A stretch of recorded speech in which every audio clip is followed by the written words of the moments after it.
story is that we bring in a guest who will give us some true inspiration, enlightenment, and knowledge. And I have the pleasure and the privilege of having Dr. Danielle Knafo with me, and she is a clinical psychologist and psychoanalyst.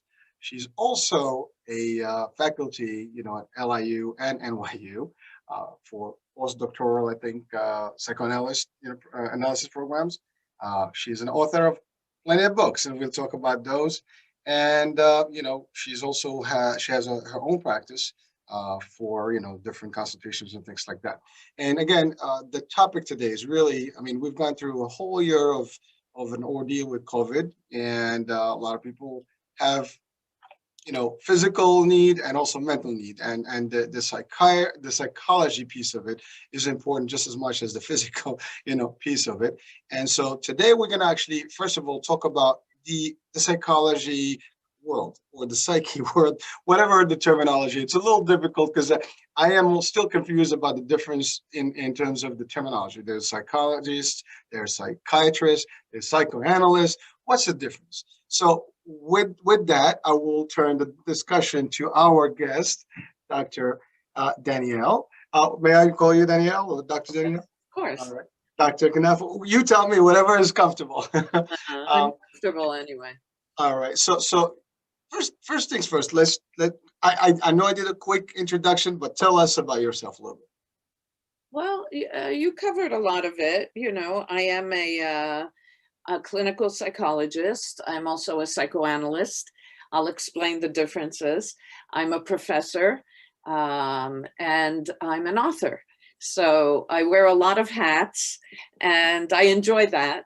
I enjoy doing different things, different aspects of my profession get expressed differently. So what does it mean to be a psychologist? Usually you have to have a doctoral degree in clinical psychology. You have to be licensed by the state. A lot of your training is both as a scientist and a practitioner. So it's called the Boulder model. It's science and practitioner. So you can do research in the field of psychology, but you also practice. You also are trained as a clinician. And so that was my psychology training. Then after that, I went for more training. It wasn't enough. And I became a psychoanalyst. And that was another several years where to be a psychoanalyst, you follow in the tradition begun by Sigmund Freud over 100 years ago, where it's what we call depth psychology. So yes, we're trained as psychologists, but when you train as a psychoanalyst, you go even deeper, and you have to be in psychoanalytic treatment yourself, and you learn more theory, and you learn more technique, and the idea basically is that why is it called depth psychology? Because you go deep. You work with the unconscious. So you go deep within the mind, and you go deep within the person's past. We believe that a lot of past experience, especially childhood experience, can determine how somebody develops both healthy and unhealthy patterns. And so that's the depth, and we use the relationship between the patient and the therapist in order to explore and heal. How is that different? You asked from a psychiatrist. Psychiatrist goes to medical school. So they are physicians, they are medical practitioners, and they actually do not train a whole lot in psychotherapy unless they go to analytic training or get the training afterwards. But most of their training is in medicine. And so if somebody needs medicine, right, they would go to a psychiatrist. They would prescribe the medicine for them.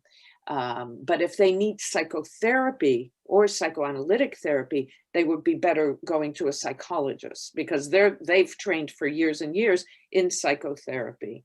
And I know that a lot of people don't know the difference.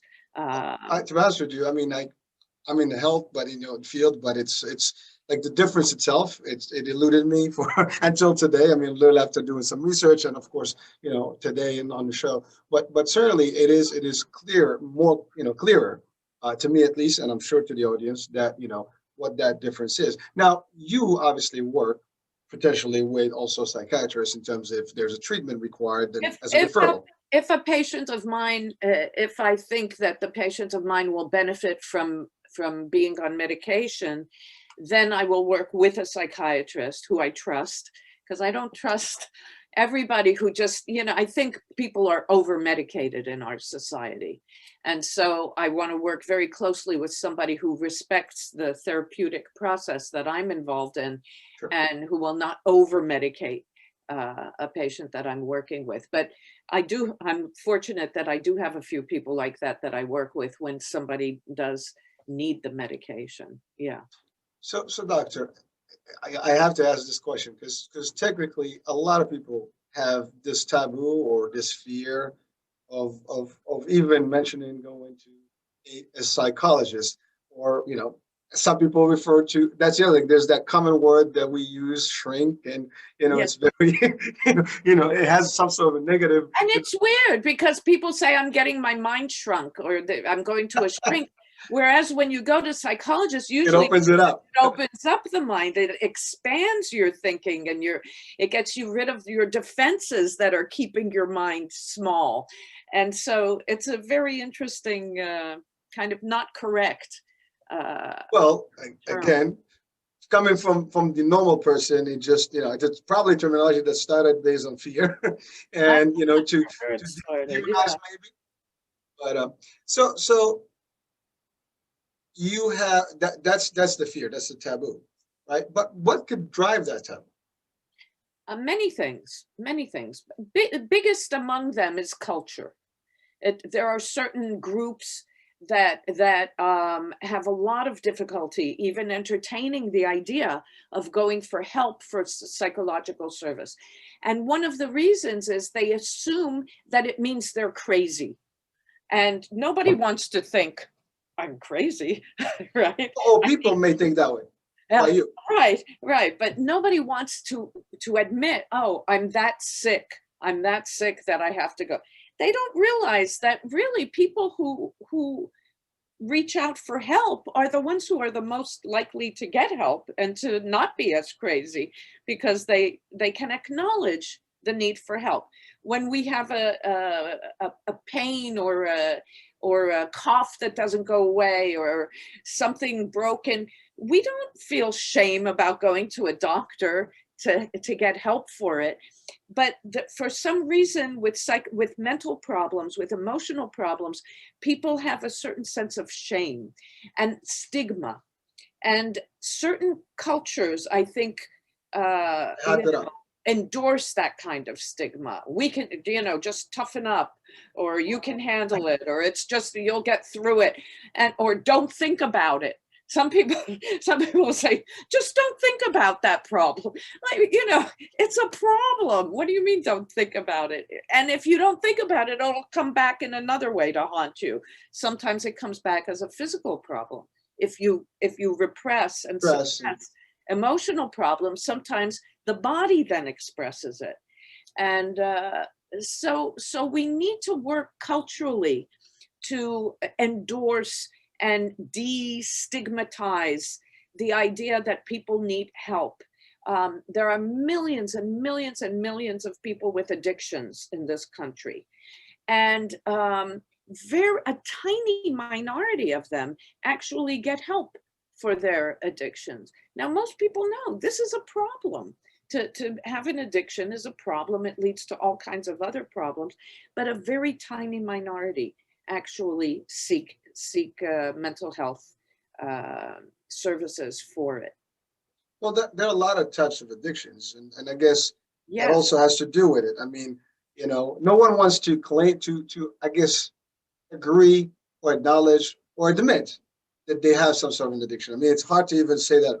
When someone realizes that they are, that's, I guess, when they take that leap. That's already the first step. In the AA, the 12-step programs, the very first step is admitting admitting I'm helpless. I'm helpless with this problem, and therefore this is why I'm here. So coming to therapy means the first step is acknowledging I have a problem. I'm not handling it well, and I need help.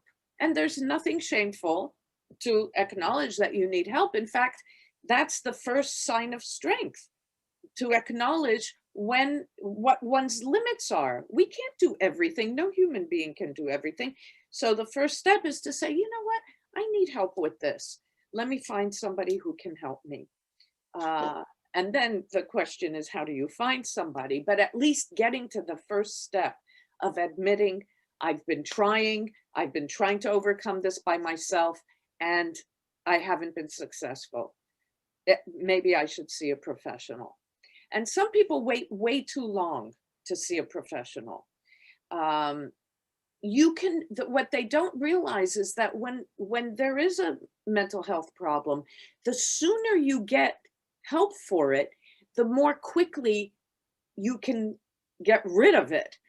And some people will come to me they'll say, the first session, they'll say, well, I've had this problem for 20 years. I was like, wow. 20 years? Why did you wait till now? Well, I kept thinking I could handle it. I can make it. That person wasted 20 years of their life, carrying this problem when they could have gotten help with it that first year and had 19 years problem-free. So people pay a heavy price for avoiding their need for help. So speaking of price, could that be a reason why, folks may just not entertain going to some sort of a assistance, because they think the cost is, just very expensive to do this as treatment? Or again, we've seen movies and we've seen some of the session. It almost looks like it's very pricey and it's unattainable. So, there is the stigma, but there's the cost as well. Yes, it costs. And it is one reason some people say to themselves, I can't afford it. However, there are all kinds of ways of getting help. And of course, there's the private practice, and there are some people who only work with wealthy clientele, but there are a lot of clinics and everywhere that work with people who are, who don't have the means for private pay. Most, insurance companies are not great with reimbursing for mental health, but some are better than others. But most universities have clinics, not just for the students, but for the communities, training centers, all kinds of psychoanalytic training centers, that when someone is in training, the person from that clinic pays almost nothing for the treatment. And you can get very good treatment with people in training because they're also being looked at by a supervisor. So you have 4 eyes looking at you and trying to figure things out and help you. So there are many ways that people can get low cost treatment. So you mentioned, the mind obviously has a big effect on the body. And eventually, if the person does not seek the necessary help, in the right time, I guess, or the due time, there are outcomes, there are, side effects to it. Now, can you elaborate a little bit more on what some of those could be, and yes, even signs of them? Because people may not even realize that. We all think, generally speaking, we think stress, work, we get a problem, we get stressed. But it could be beyond that, and ultimately, you probably even just that. Even just the stress is already something that's extremely detrimental to health.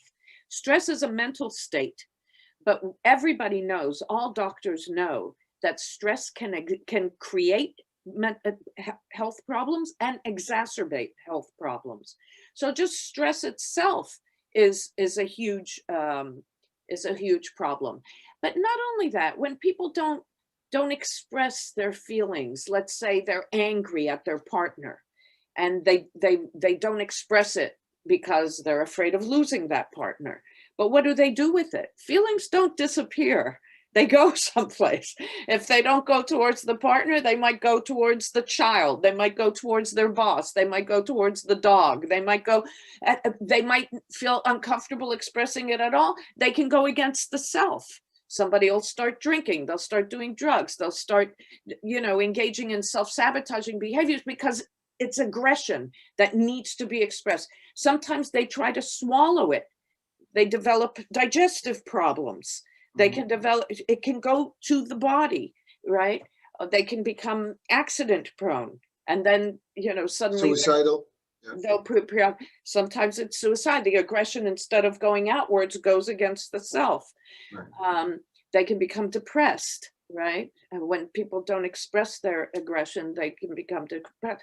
I'm not advocating for people to go out and fight and express aggression, but they need to deal with the aggressive feelings and learn how to express them in a constructive way, in a way that helps them feel, that they can be who they are without swallowing or diverting attention from their actual feelings. So a lot of the mental health problems have to do with ways that people are trying to defend and protect themselves, but in some ways they do more harm than the actual defensive actions that they're taking. So what are some of the signs of someone that really, besides like the obvious, the drinking or the going after certain things, but like if someone does not go that route, other than like flagrant, violent, moves, are there any other signs maybe depression, something that is really obvious? The biggest, some of them are more obvious, like you say. If somebody's drinking themselves to oblivion every night, blacking out, addictions, violence, things like those are the obvious signs. But there are less obvious signs. Just somebody who feels unhappy with their life and they can't quite get it right. Somebody who keeps getting in relationships that are destructive or unfulfilling. They're not getting it right. Somebody who's in a profession that they were pleasing other people to get in this profession, but it really had nothing to do with who they were. They don't know who they are. They need help figuring out, okay, they know they're unhappy here. They need help getting in touch with who they are because they lived their lives according to other people's expectations. Somebody who just wakes up in the morning and doesn't want to get up, doesn't have the drive, the feeling that, and this is a new day. What can I do today? And just, I don't. I know that. Hide. Where's that? I had those days, but I hope I was not doing a demonstration on this, or at least that's not the case. But I think we all have those mornings. Everybody has those days sometimes, but I'm saying somebody for whom it's again and again and again and again, and they can't get out of it. Sometimes a mental health problem is when you keep trying to do something and it's not working and you don't know how to change it. You're stuck. There's an impasse. Good, healthy life, whether it's health, physical health or mental health, is movement. That you can move, things flow, right? When somebody is stuck and they just don't know how to get out of an impasse, they don't know how to get out of a relationship, they don't know how to fulfill themselves, they keep doing something, it's not working, then they need help. They need help to see. Not working, something's wrong. Stuck. Why are they hitting their head against the wall? Something is not working. They don't know how to get out of it themselves. They've tried. It doesn't work. That's when you have to go for help. Don't wait. Don't wait. Same thing with couples. Couple therapy, yeah. Couple therapy too. Or with kids. Couples who they keep fighting about the same thing. They keep, lack of good communication, lack of sex, lack of thing. And they let it go for 10, 15 years. I get people who come to me, couples. When was the last time you had sex? It's been a minute. They don't remember. 10 years. 10 years. You took 10 years to come and see me. For some it's more than 10 years. So, people wait too long. In other words, people wait too long. Sometimes they come to therapy when it's a crisis. Somebody says, I'm leaving you, or and then they feel, okay, I have no choice. I have to salvage this. But then you're doing crisis intervention. You're not doing therapy. And okay, we'll do crisis intervention, but the best way is to do therapy. So don't wait until you're in a crisis, until there's no choice. Do it when there are signs, the beginning of signs. That's when you should reach out for therapy. So some people may have different personalities, right? And there are people that think, well, I got this. I'm just, stronger. Not everybody has the same equal feel that maybe like, for example, in my case, for example, I would say, well, I think I can handle more. Yeah. That could be maybe a cause of the problem, because you think that you are in a position, but you're really not there. Yeah. And then there are people that are maybe on the other side of the spectrum, where they feel that they have no, they're very weak, and they just like need immediate help, assistance anyway. So what is that? Right. And those will run to help too quickly. And that's fine, instead of trying on their own. And the good therapist would try to buttress their own self-esteem and try to help them, because I get patients who always tell me, so what should I do, doctor? So what should I say? So what should I do? They want me to tell them everything. I don't give them the answers. I want to help them become strong and know what they want to do, because everybody is different, as you say. So, if I give an advice to one person, it might work for one kind and not for somebody else. It's not up to me to give advice. It's up to me to help them know themselves and develop their own sense of agency and authenticity, so that they can make the best decisions possible in their lives. So, doctor, is that where the psychoanalysis come in? Mm-hmm. Comes in, rather. So is that where actually you really break it down and put it in perspective in front of someone, like, whoa, I didn't see it that way, right? Like, I mean, I'm gonna talk totally off, but I used to disbelieve in hypnosis. That was me. And there was a time I challenged it, and I tested it eventually, and I found that it worked. So at least I almost put it to fail, and the outcome was that it worked. Psychoanalysis began with hypnosis. There you go. Freud began with hypnosis. Because I didn't know that. Yes, that's how it began, because they realized that there were two states of consciousness, what we're aware of and what we're not aware of. Yeah. And so they would hypnotize in order to get to the hidden state of consciousness, the unconscious, right? Well, and it was easy, except not everybody is hypnotizable. And Freud wasn't the greatest hypnotist, so he had to find a different way to get there. Well, I've seen that in real life, and I think fear is also a piece of it, because for a minute I was always reluctant on, like, I don't know how I will react if I'm under hypnosis. Nobody. And they give you scenarios. I mean, I've seen some real funky, crazy stuff going on, when some folks are hypnotized and they become themselves, and it's really like weird. And it's like two totally different characteristics or characters of who they were before it. Absolutely. It began, over 100 years ago. There was this malady called hysteria, where people would develop, it still exists, people develop physical symptoms even though they don't have anything wrong with them physically. So, for example, somebody could develop a paralysis of their hand, their arm, and then when they check them, there's nothing wrong with it. But the person is convinced there's a paralysis. People develop, hysterical blindness. People develop all kinds of hysterical pregnancies with no physiological basis whatsoever. So what they did is they hypnotized these people, and they said, okay, now you can move your arm. Oh, suddenly the person moves their arm, suddenly they see. And that's how they discovered that there are different states of consciousness in the same person. One state, they're convinced that they can't move their arm, that there's something wrong. The other state, you can get there. So that's one of the most fascinating aspects of human beings, is that we have different states of consciousness, and we're only aware of part of it. Well, I think, what would they say? We use like less than 10% of our brain matter, 3% or Tiny, something?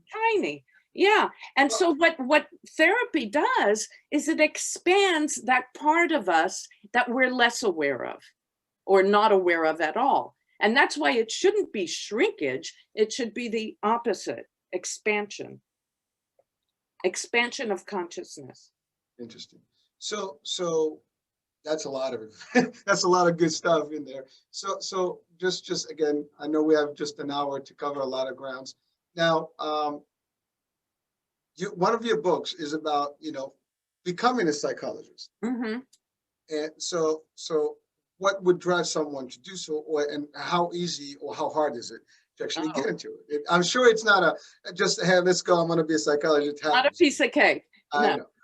No, my son is, who you know, is applying now to doctoral programs in clinical psychology. And believe me, it's not easy at all. First, I'm surprised sometimes that so many people actually want to do this work, because it's not easy work.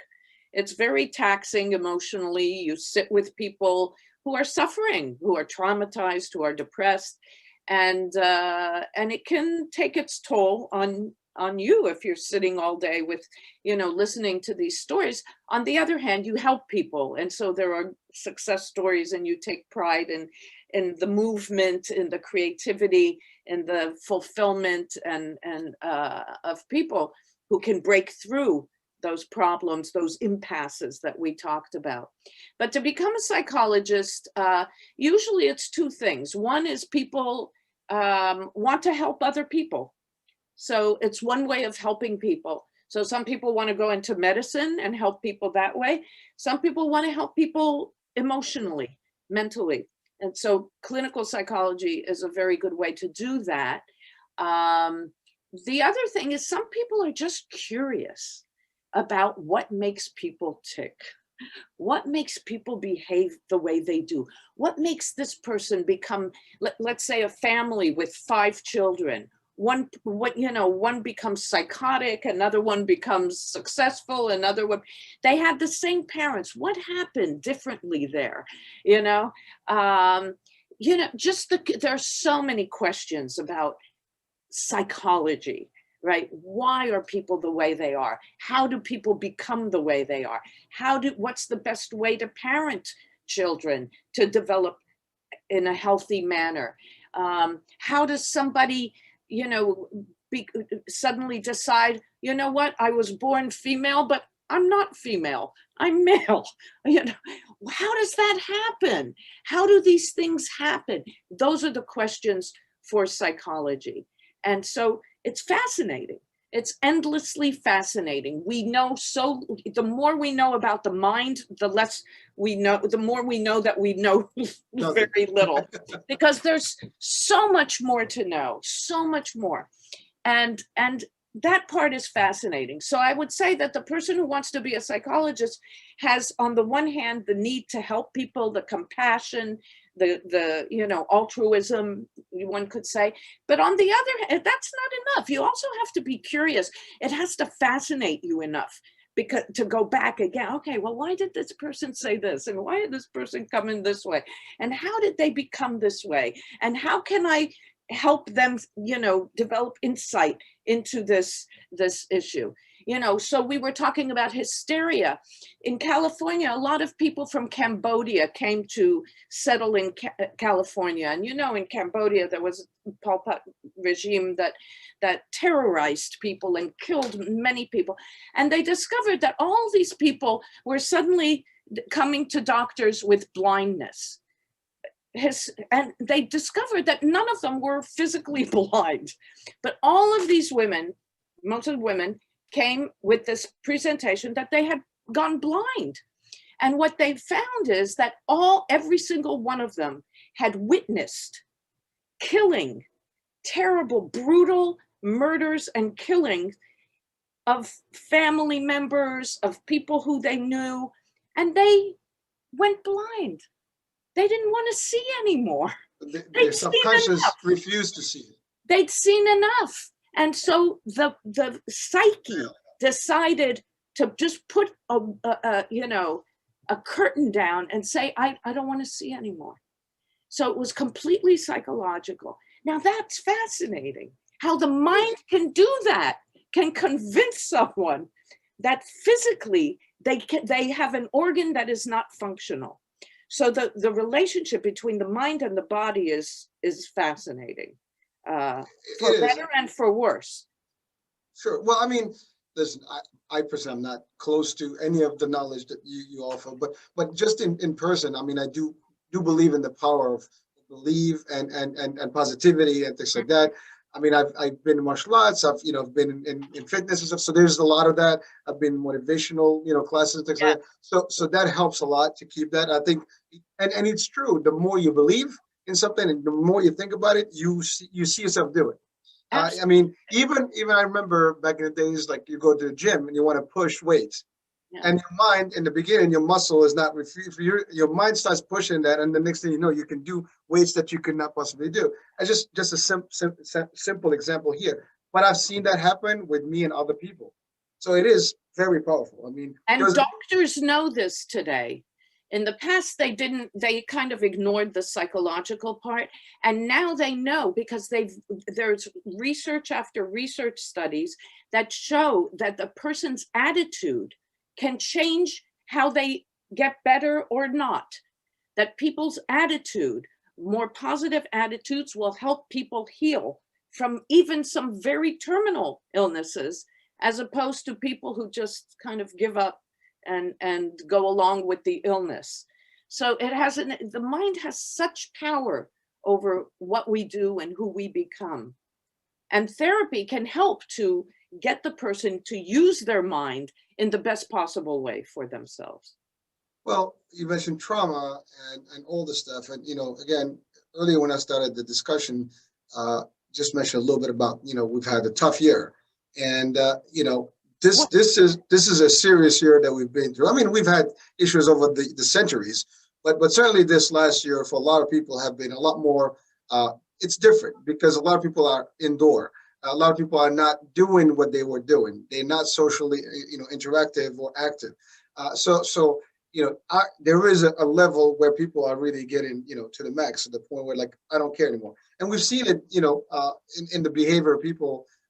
In riots and certain things, like, we don't want this, we don't want to be, confined to the homes, just open everything.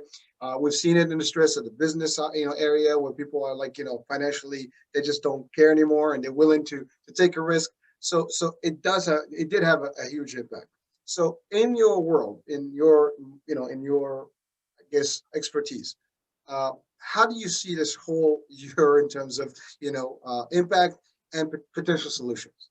And I mean, obviously we can talk hours, but in a small, little. That's a big question. It's been a very difficult year, in many ways, and for everyone, really. This has affected everyone in one way or another.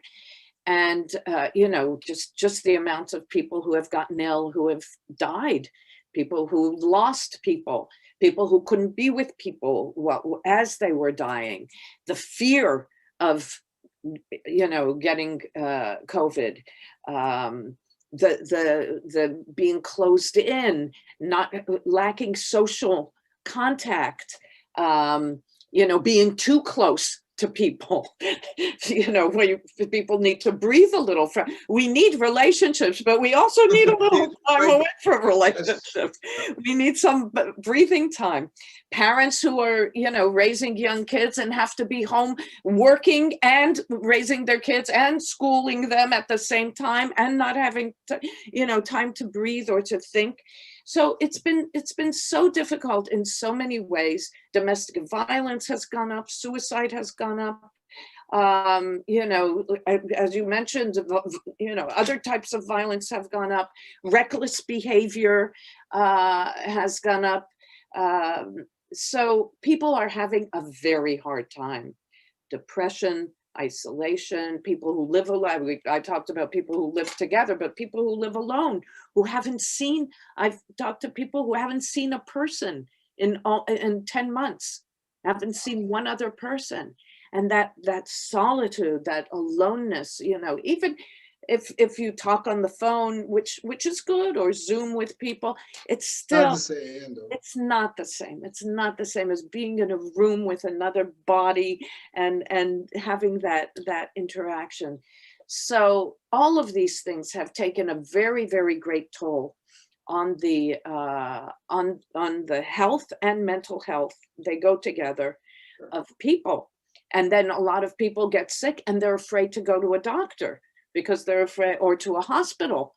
And so they stay home with their health problems and challenges. So it's been very, very difficult. Some people have done well during this time. And the ones who I see have done the best, here's what I've seen. It's people who can be creative and have projects that they write, they read, they have groups, they have they're involved in some kind of art project, or they're involved in whatever, some kind of project that gives them excitement and stimulation, and takes them away from some of the politics and the COVID news, something that just can be exciting and growth enhancing. People who are involved in something like that have done very well. I work with some psychotic patients, and psychosis, let me just define it briefly, is for people who have difficulty with reality. And sometimes they create their own realities. And kind of surprisingly, some of them have done better than my more normal patients, because they said, well, welcome to my world. This is, the fear of contamination and the paranoid conspiracy theories and all this stuff. It's like they live with that all the time. It's like, okay, so this is more of the same. So that's been kind of interesting to watch.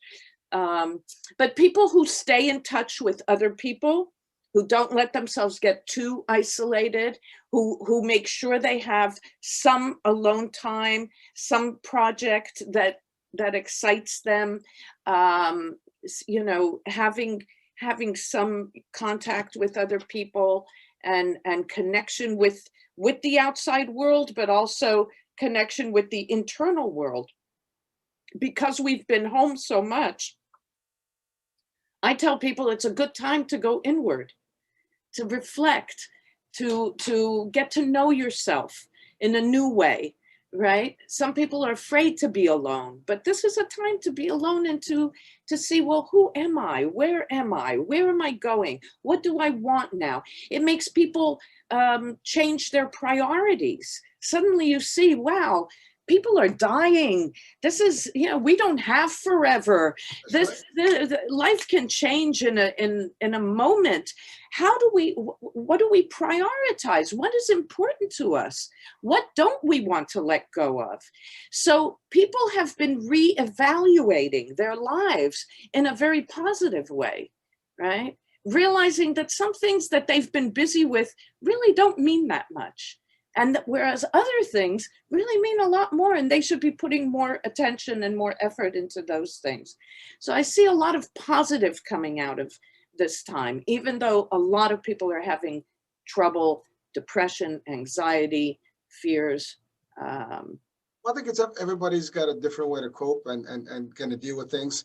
And to Yeah. your point, I mean, there's been a surge in creativity, as you said. People are doing projects, starting online businesses. YouTube has become booming. TikTok has been a flavor of the year. Yeah. I mean, a lot of expert now. I mean, and it's fun stuff. I'm getting addicted to it. People have been very creative during this. And there's some, they lost their jobs, they get depressed, they get suicidal, finished. There are others, they lost their job. What else can I do? Oh, maybe You make one. I'll try this. And then you see the creativity that's generating, and that's wonderful. Yeah, I mean, it has been tough, but unfortunately, and we're not over yet. I mean, this is still ongoing. And the ramification. But you just, hit a very strong point there, whereby the idea of life has been put in perspective, because, you know, we took a lot of things for granted, and all of a sudden you realize how important some things that you had Yeah. just, as a default, are gone. I mean, just having a sit at a restaurant now. I mean, New York, for example, Right. you Right. can have a place. I mean, an example I wanted to take our team for a holiday celebration. There was nowhere to go. No. So we had to postpone it to until they reopened the offices in New York. So I mean the restaurants in New York. So that's a simple thing that you used to do, but you can't do no matter what you do. There's no. I mean, you got to go to Jersey and Right. and maybe book a place, but stuff like that. I And you mean, want to take gyms. the risk, and you Yeah, want to take the risk if you do that. that's correct. I mean, again, and even if you did, you always like now you go home. You gotta wait 2 weeks to see if you had been, exposed.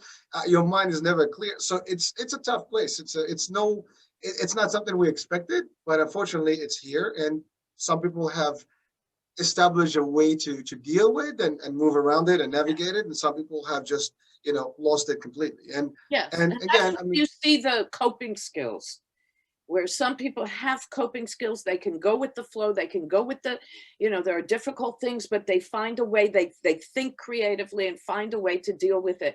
Whereas other people just become helpless and give up, and that or become angry and frustrated and blame others, and so there are that's where you see really who has the strength, the inner strength, to cope with adversity.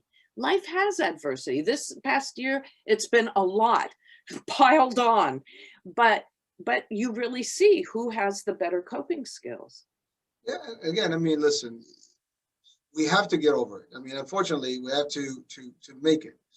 And that's the way I think personally. That's how I do it. I mean, what's happened. You can't change it. I have no control over it. So the best way to do it is to figure out a way to just make do. As we complete a state. Life gives you lemonade. You make lemons. You make lemonade, right? So something like that works, and that's exactly what some people have tried. I'm Yeah, sorry, there I are a didn't mean lot to of cut you off. things that we don't have control over, but what we can control is our reactions and Yes. what we do with these things and how to make the best of them. That's what we can control. So rather than focus on, I can't control this, I can't control that, I'm at the mercy of this, think, okay, well, what's left? What can I do? And there's a lot that people can do, even within four walls. There's a lot that people can do. I mean, we're not. I mean, there is a degree of isolation, but I mean, the fact of the matter, it's not like we have a 24-hour, curfew. I mean, you can walk around, You can you go can out, still you be can out in the park, exercise, you can go to the woods. I mean, you can bike, you can hike. I mean, people can do things, but I think it's just that the ability to do it with others. I think the social aspect of it has been diminished, or at least and it's not just that, it's the loss of control. A lot of people can't accept that, "Oh, I can't do what I want when I want it." Well, that's a big one. no, That is. I think that's a reality that people have yet to accept. yeah, Because it's, I mean, again, especially in the US, I think in the West in general, we're we're used used to to our freedom, freedoms. yeah, and liberties, and, Our and, and, freedom. and we feel that we're suffocated right now because we can't do in other countries. I mean, it's pretty comfortable when they tell you, you close your door and Do stay home. this, don't do this, and you do it. So it is challenging actually, for us as a nation, but it's fortunate in a way, and it's unfortunate because the way I see it, the fortunate part is that it's educated us. We've Yes, learned. it should, We've yes. learned stuff, and should this continue, or God forbid something else happens in the future, we'll be better prepared. I think. I Hopefully, mean, hopefully. I mean, hopefully nothing happens. So from this platform, I'm not wishing. I'm wishing this to go away and dissipate. But again, we have no control over certain things, and when they happen, we just have to know how to work with them. Now, I I want to talk about your books. I mean, you have a lot. And we've kind of talked about a couple, and I know some of them have to do with sexuality, and some of them have to do with creativity. mm, And these are all super topics because I mean they're deep, they're taboo. Some of them they're controversial. But if you can just give us a quick brief on the type of books and the most recent one, and of course they're available on Amazon, and for anyone that wants to actually get them and read and get a some serious good content and I guess a view of things in a different angle, I would suggest and recommend for you guys to do that, and you'll find those links in the description of the show. So, Doctor, tell us a little bit about those books. Okay, so I've published 9 books. I'm writing my 10th right now. So they began, I'm interested in a lot of different subjects. And what you don't know about me is there was a time when I had to decide whether I wanted to go into the arts or into psychology. And I decided to go into psychology, but I still always kept one foot in the art world. And so I have several of my books are about the psychology of art and looking at different artists, looking at the creative process, what goes on when somebody is creating, how do we respond to art? Why do we like one work of art and not another? Or why do I like this one, but somebody else likes that one? What does art do for us emotionally? So I looked at, I studied all of those things. I looked at, I studied many artists. I've written about many artists. I've written about artists who do self-portraits, and what that process is when not only is somebody a great artist, but also the subject of their art is themselves. So I compared it in a way to a self-therapy, that what they're doing is communicating with themselves and trying to create a better new self or express some aspect of themselves through the self-portraits. So I did that for many years. Then the terror attacks began. And because I'm also Israeli, people asked me to write about terrorism and the trauma, the specific trauma that results from living with terror. Now, that was, 20 years ago or more. Now we live with terror. A lot of people are talking about what happened last week at the Capitol as a terror attack, a domestic terrorism. So what happened is we moved from war being fought in combat zones to terror attacks that affect civilians.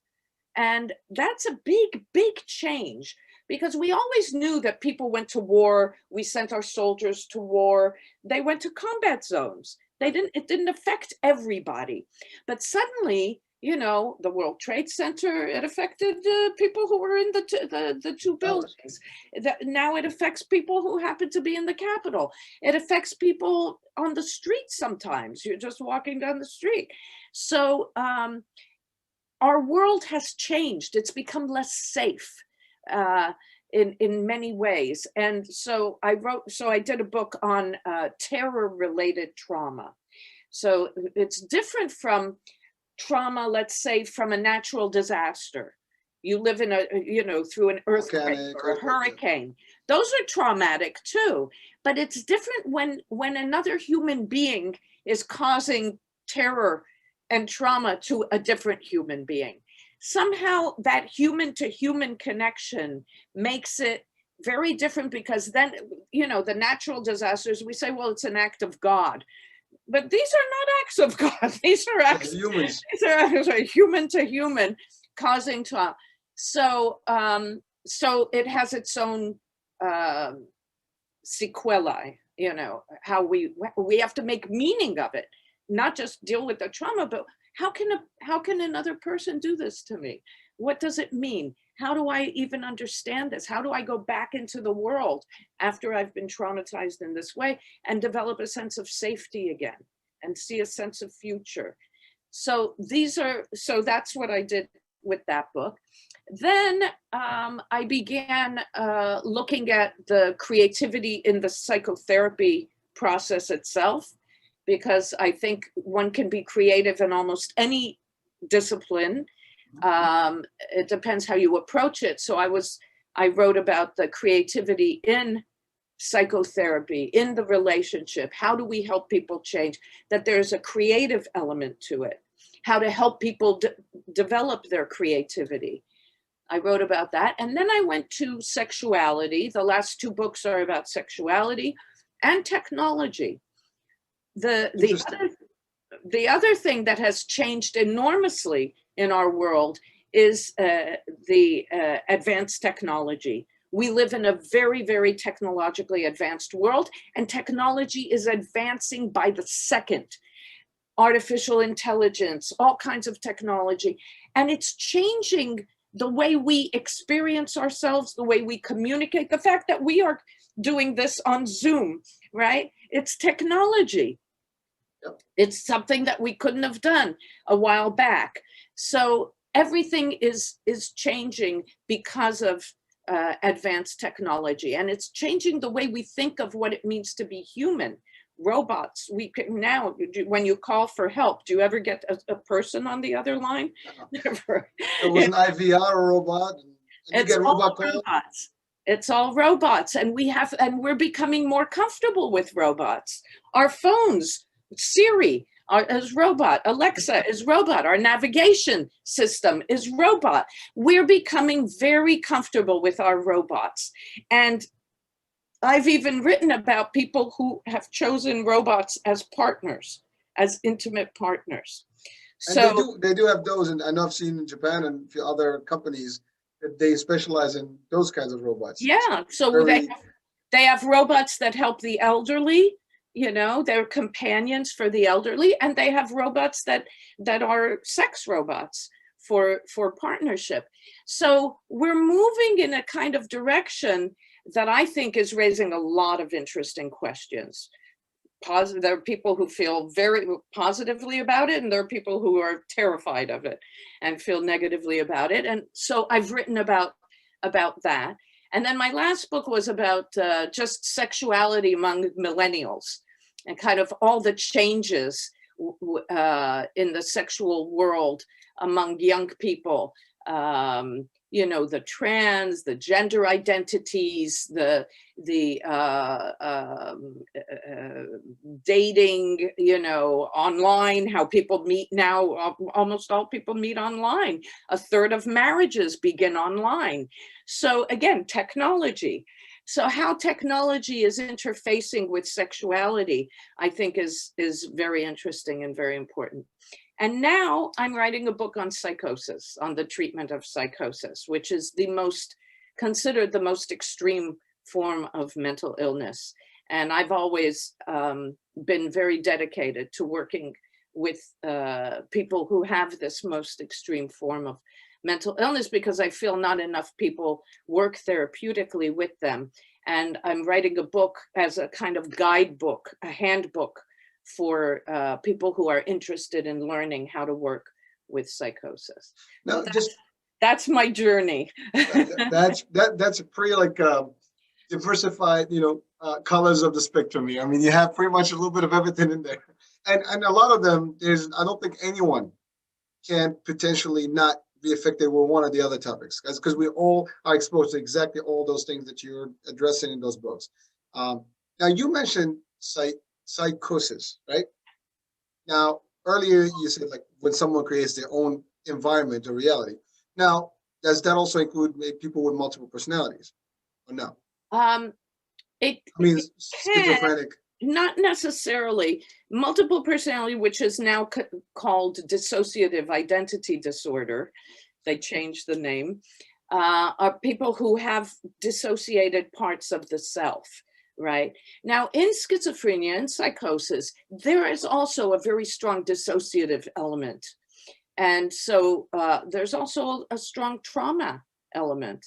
Most people nowadays, they're saying that the large majority of people with psychosis have undergone severe trauma, especially in childhood. And that's what made it difficult for them to continue developing and developing a healthy relationship with their environment and with other people. So there is a dissociative element to it, but it's considered separate from what you call multiple personality. So a question, this is actually... I've seen people with multiple personality who have one personality who is psychotic. Interesting. One of the characters is It's living a different way. psychotic. Yeah. Wow. Yeah, I mean, well, so actually is perfect segue to my next question. Uh, Based on your, I mean, you obviously deal with a lot of cases, a lot of people, and you know a lot about the human mind and the behavior. So how hard is it for you to actually, I mean, you live your normal life and you're almost analyzing things. So for a normal person, we probably see behavior we will not understand across in front of our eyes. But for you, it is difficult you probably see everything. It's almost like in a microscopic level, and a detailed level that none of the normal folks would have probably do. And Well, how do you cope with that personally? It's hard. it's hard. It is hard because you can't turn it off completely. Once you know what you know, you can't just say, I don't know this anymore. I know. You Well, you can't blind, yeah. You can't, yeah, you don't. But you don't have to attend to it as much when you're in your normal life, as opposed to when you're with a client. You're going to attend to those things. You're going to pay attention to the body language. They'll say one thing, but their body's saying something else. You pay attention to that. They make us slip of the time. So that's part of the job. So when you're not working, you try not to work. Right?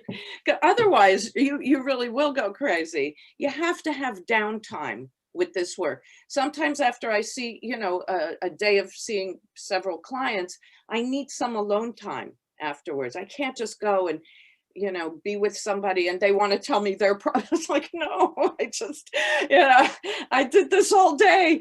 And so I need that, to just go back to myself. That's why I like to write, because writing, I'm just with my own mind. I'm not taking care of anyone. I'm not teaching anyone. I'm not helping. I'm just like, okay, what do I think now?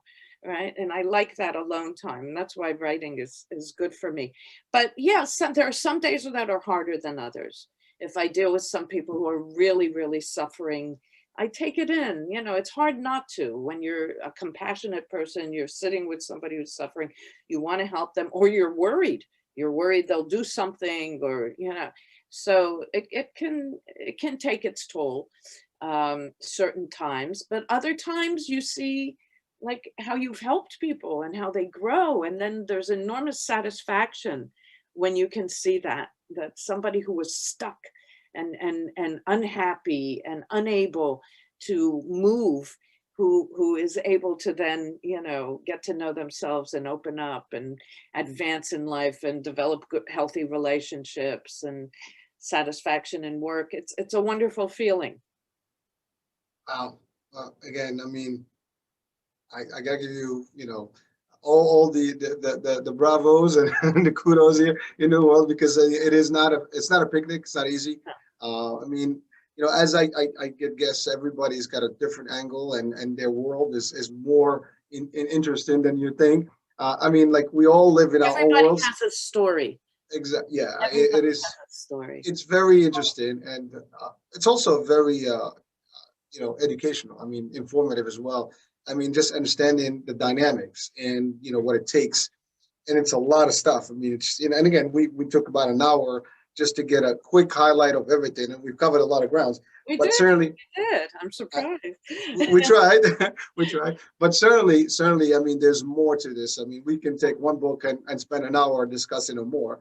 And so we are coming to the end of the show, and I want to thank you personally, and also on behalf of the audience and listeners, for the opportunity of being on the show and giving us your views and your information and your knowledge, it's really it's interesting. The hour went by fast. I'm just looking at time like, whoa. And I think it was very a lot of information. I mean, I'll have to watch it again just to get some more deep stuff in it. But again, well, thank you. You led me in a lot of interesting directions. So I tried, but again, it's like I'm putting myself like these are things that I wanted to ask personally, but I'm pretty sure a lot of people that have no clue would probably want to ask the same question. Yeah. And hopefully we delivered that today, and we've answered some of their potential what is that, right? And and again, the topic or the mission of the station is educate, and motivate, and enlighten and inspire. So really, it's the enlightenment and the education part, and bring in that information that folks may not know about. And we did that, and I hope that many people will see the benefit of it. That being said, I just want to thank you for being on the show, and thank you for watching on the iHealth channel, listening on iHealth Radio. Hurricane H here, and we'll speak soon at the next opportunity.